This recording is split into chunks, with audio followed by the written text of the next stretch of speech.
And welcome back, everybody. Thanks for sticking with us. We're talking about the Kelberman Center, and we're doing that with its director, Robert Myers. And before we get into some of the other things that we're leading up to here, Bob, where does the name Kelberman Center come from?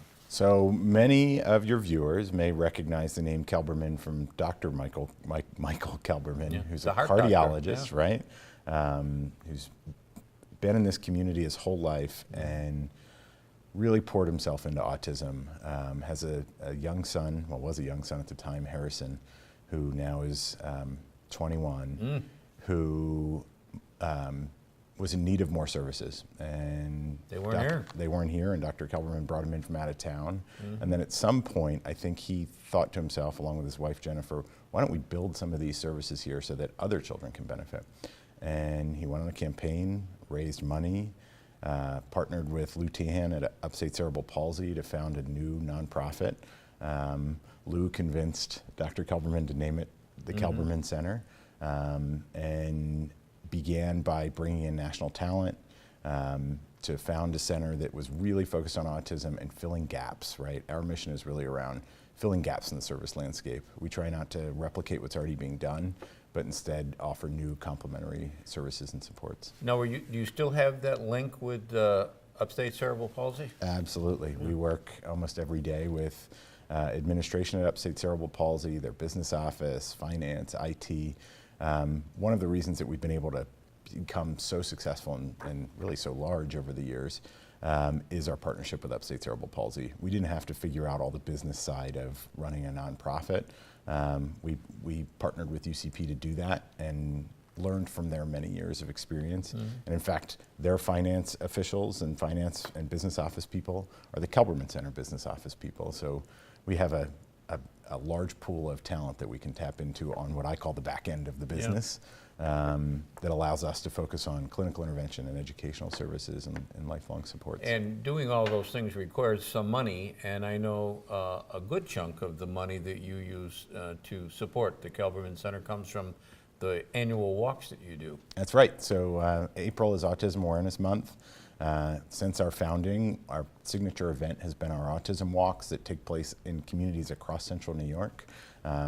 We start up in Boonville, we end down in Cooperstown, and we tap many of the communities in between along the way to really raise money that allows us to be who we are.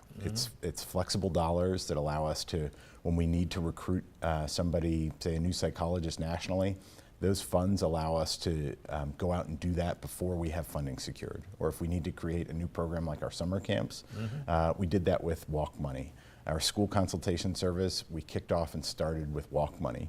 We then, year in and year out, find ways to bring other funding sources in so that our programs are sustainable, but each and every new effort starts with the walks. Then we figure out how to make it sustainable. Yeah.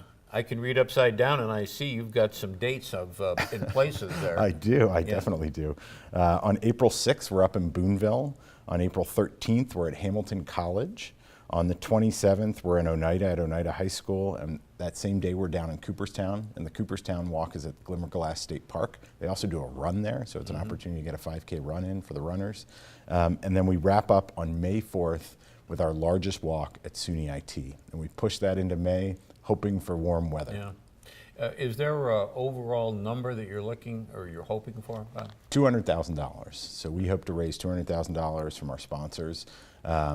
This year, Gaetano Construction came on as our platinum sponsor, kicking off our campaign and getting us part of the way towards that $200,000.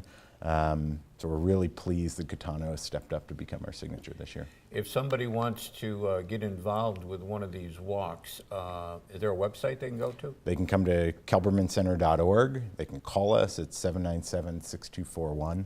Can attend walk meetings, can be a part of committees, or also it's actually easy to raise money right on our website. You can log in to our First Giving account, create your own team, put it out on Facebook and social media, and you'd be surprised how many family members who maybe don't have a connection to autism but care about the person that's trying to raise money for the center.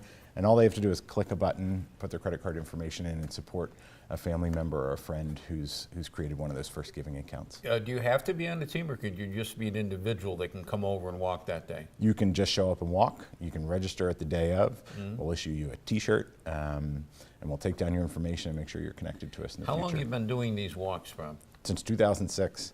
Yeah, when we founded the center, this was one of the first activities that we took on. It was actually Lucretia Johnson up in Boonville who called me and said, Yeah. "Hey Rob, I want to do an autism walk." And I said, "Oh, that's a great idea." Yeah. And so we partnered with Lucretia. And then the next year we did 2 walks, and the year after that we had 5. And it's just grown ever since. So you must, I was going to say, if you put this on a graph, you'd be seeing it going. It continuously grows Yeah. every year, yep. And part of that success really comes from the ability to raise money through social media.